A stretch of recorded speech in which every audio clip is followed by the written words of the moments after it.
What is the most abhorrent thing you've ever personally witnessed someone say? My brother, my deeply religious mother's golden and favorite child, died. My mother was in hysterics and kept shouting out, "My son! My only son is dead," to the priest who was trying to comfort her. Guess who brought her to the chapel at her request? Me and my younger brother. My ex's girlfriend told my sons that it was my fault their sister died. I have heard a mother say to her child, "This is why I beat you, motherfucker." Probably my dad when he said he picked the wrong kid to abort. Special needs guy I used to work with when I was in high school would help bag groceries when we were busy, and he absolutely loved getting the carts. I asked him why one time and he said it was a fun game. Hey, have at it, buddy. Anyway, it is Sunday. Church just let out and all the church folk came flooding into the store as they always do. Well, our cheerful helper came blitzing up to the register to help bag. This guy with his family, they were all in their Sunday best, were in my line as I'm ringing out their items. Our helping is bagging them.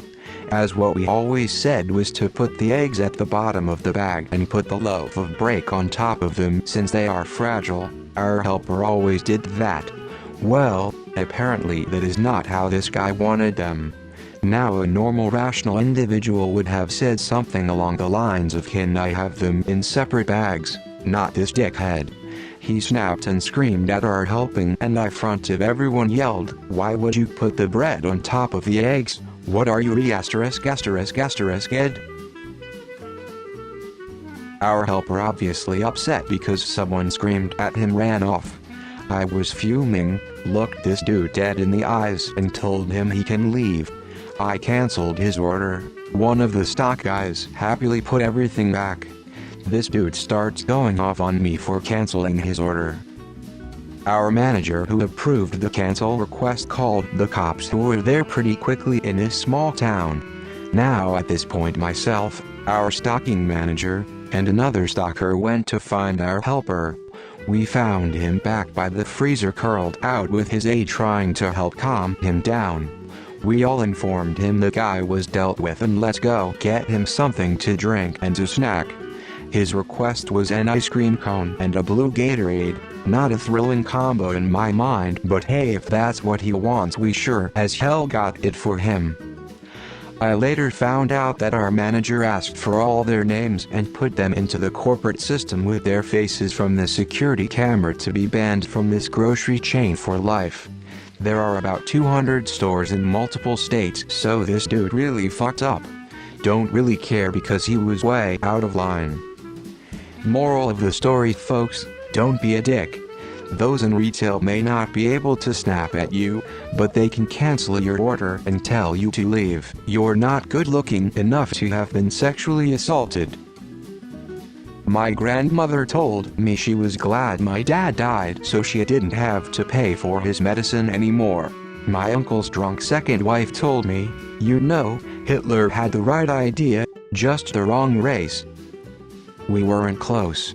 A black friend of mine lost his son to suicide. I heard someone say, "Good, that's one less *******.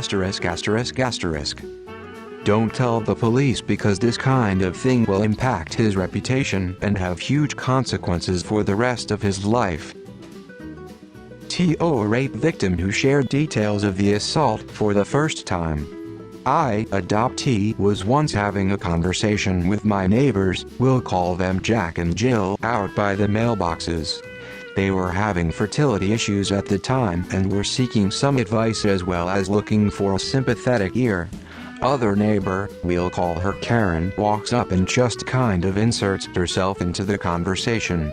Jack and Jill mention that if their latest round of fertility treatments doesn't work, they will start the adoption process. The reason why they were talking to me, since I do work with fellow adoptees.